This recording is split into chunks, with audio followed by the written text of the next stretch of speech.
What's up? Welcome back. It's your boy Carcino here, and let's get into the Bobby Hield situation. Bobby Hield, man, this situation has gotten crazy. Seriously. Let's kind of give you guys some, foresight as to what's been going on with Bobby Hield. He wants this deal done with the Kings, and it's not going the way they thought.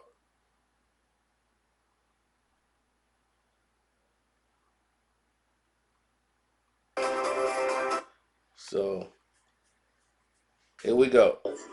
Think my team that look somewhere else and from the probably not home. And tell them when you see it takes 40 seats to have me here. That's the goal to be here. And I love Sacramento, but if they don't want me here, they don't feel that I'm the part of the core.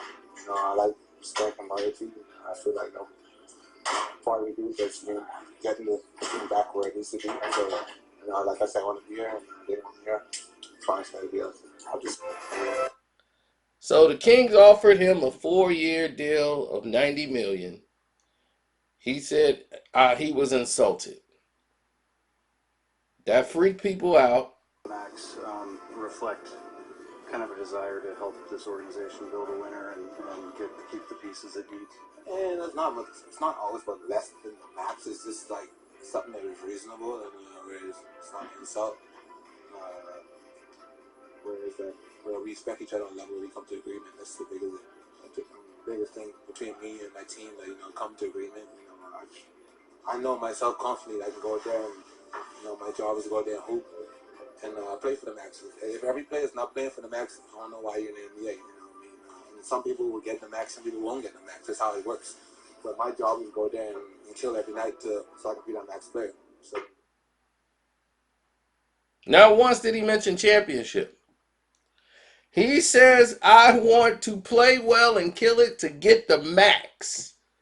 I want to get the max contract. If you're in the NBA and you're not playing to get the max, then I don't know what it is you're doing. So that's telling me you're not here to win. You're here to just light up the scoreboard and get some stats so that we can give you our money. You see, this is why sometimes athletes don't need to talk. Because you're not showing them or the city of Sacramento that you want to win. First off, Sacramento didn't draft you. The Pelicans did. And he was performing well for New Orleans. A lot of people don't even know that. Bobby Hield was a New Orleans Pelican. The Boogie Cousins deal brought him to New Orleans. Out of New Orleans to Sacramento. In his rookie year, so when that deal went down and that little rebuild process, it was a setback, especially when they was losing him to free agency with no compensation.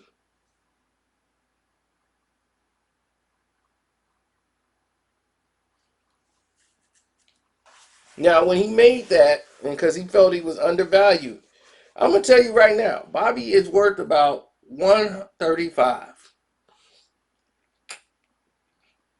He's worth about 135. 135, 125. He's worth that. But let me tell you something else.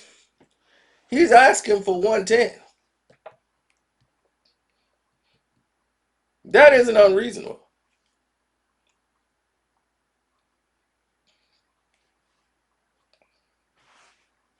And from a Sacramento King who's building themselves through the draft, it's going to be a little hard for them to keep Bobby if this situation goes down this road. And it's not like the team don't want to give him the extra 20 that he's asking for. This isn't even about that. Bobby came to Sacramento. Wasn't a team he chose to play for when he got brought over there. He came over there, and like Harrison Barnes, He's a more athletic Harrison Barnes. Defensively, he's there on the ball. You know, he's from the Bahamas. This is his thing. But we got to go into the deeper parts of this conversation that people are missing. There's a lot of things missing in this conversation that needs to take place here.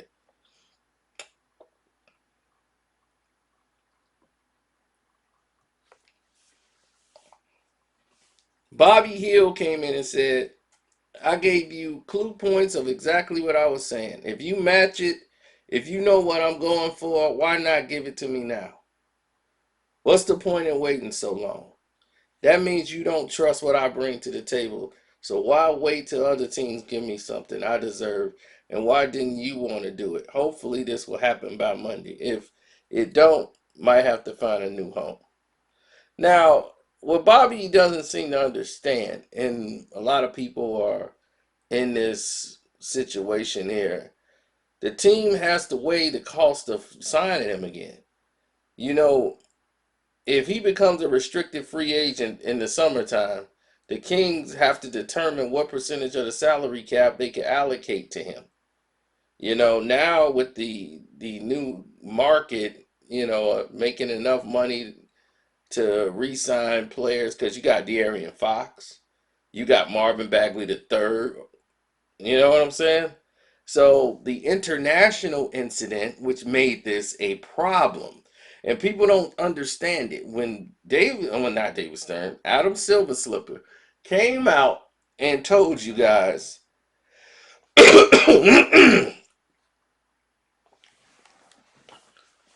came out and told you flat out, they have suffered substantial revenue losses. Mainly is the television China deal. By them not doing that, they signed a $1.2 billion deal with CCTV. CCTV is not airing their games. The games they played in China, that game when they did that with the Brooklyn Nets, oh, that didn't get aired. So if it doesn't get aired, you don't get paid. So they're losing money on that end. They're losing money on revenue of, you know, memorabilia. It's a problem. Now, the salary cap is established each year by revenue from the previous season. So the decline in basketball related income in China, which is the NBA's second biggest market, would have a direct and significant impact on the salary cap. So hopefully you guys understand this. See, the salary cap is going to be based on whatever the league is earning. That's why it's called a cap. Salary cap. They can't project salaries when you don't know where the cap's going to be. Because when you don't know what's happening with the China situation, this is how that incident affects everyone financially. Now,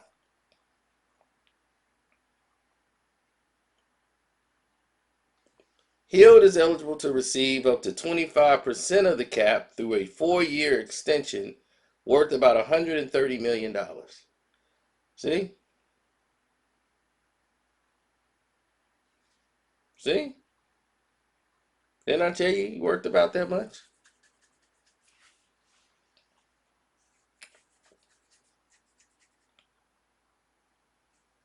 Now, like I said, he's not demanding the max. So therefore, he's leaving money available for Fox and Bagley III. But he don't want to feel undervalued by the organization at the same time. See, what Bobby Hield wants is a deal that's worth about 27 million a year. That would be about 23% of the team's cap for next season. If current cap projections hold at like what, 116 million? But let's say the Kings make that deal, and then next year caps drop by 10% to like 104 million due to the fallout with China. Hill's money would take up 26% of Sacramento's cap space.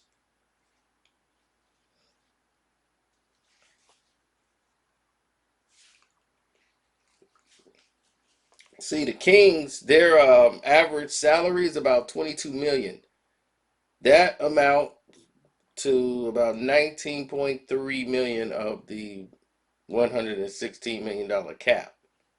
The 21.5% of a $104 million cap. Now look at the contract the Kings gave Harrison Barnes over the summer.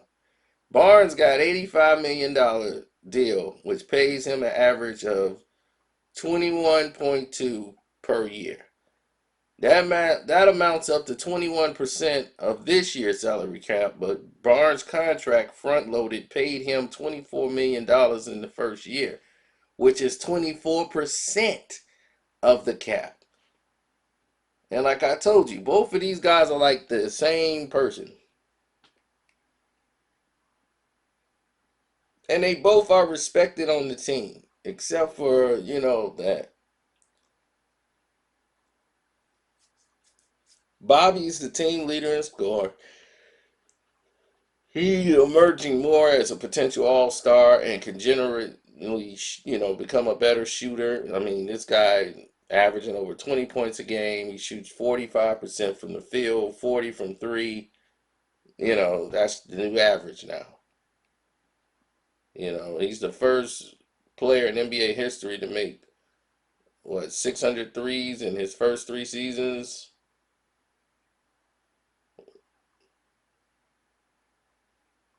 He's gonna do that. As long as he's on the court. The man played all 82 games. Nobody threw a party for him like they did LeBron, though, right?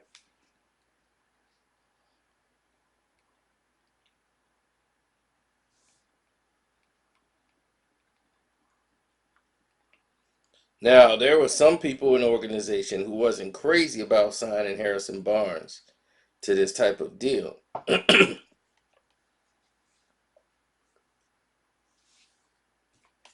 But then again, no one foreseen the China incident, and they said the China incident has kind of messed up this contract offer.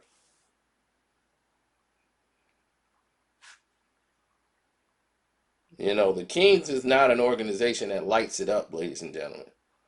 So you got to understand something. They're not a team that normally, is breaking the attendance record. And the money is starting to come in now. Do you remember what the Kings were before they had Marcus Bagley the third and and Bobby Hield and all these guys? Do you know what they were like? They were talking about selling the team. They had to fight to keep the team in Sacramento. The NBA was ready to move them out and put them in the bid where Seattle got the team back.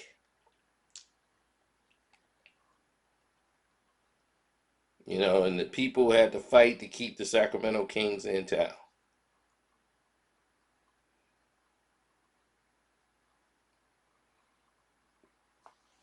Now, Barnes declining the contract to take only 14% of the team's cap in its final year. So, what's his name? Dedman, Trevor Ariza, and Corey Joseph all accepted partial guarantees in the final years of their deal. So if the Kings don't get Bobby Hield done now and he becomes a free agent, they still have the right to match an offer somebody else give them. So, but however, if Bobby Hield has another big year, another team can offer him more than the $110 million that he's asking for on the table, and they will. If the Kings choose to match, they would be bound by the terms of that contract offer, meaning that they have the ability to structure the contract in a way that makes more sense for them. I mean, they would lose that ability. Meaning, if, in case you guys don't get it, if somebody offers him 130, You got to match the 130 or you're going to lose Bobby Hield. Now you could have had him for 110. Now you got to pay the extra 20-some million dollars to keep him. They're not going to let that happen. Okay? Bobby's going to get that done. And they might as well go ahead and do the 110 deal. I mean, seriously. If you want to keep Bobby Hield happy, and you want somebody that's going to score, going to shoot over 40% from the field, Bobby's your guy. If not, find somebody who wants him, sign and trade him. He's playing for stats. It's the new way of playing now. They're not trying to win. You know, he's just wanting to play for stats and hit the max. That's his job. But he doesn't want to break up the team. So if you have somebody who's like, okay, I'm thinking about my other teammates and keeping us all together, then, you know, this is the way to go.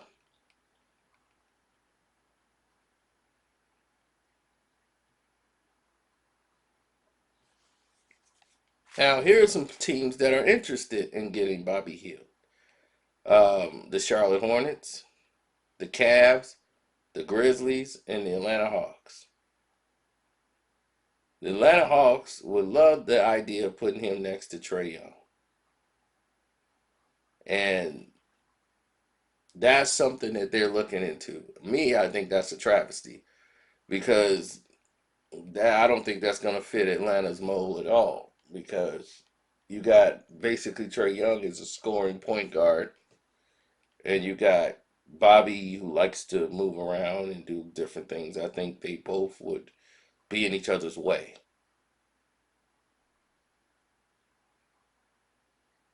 But it'll be exciting to watch.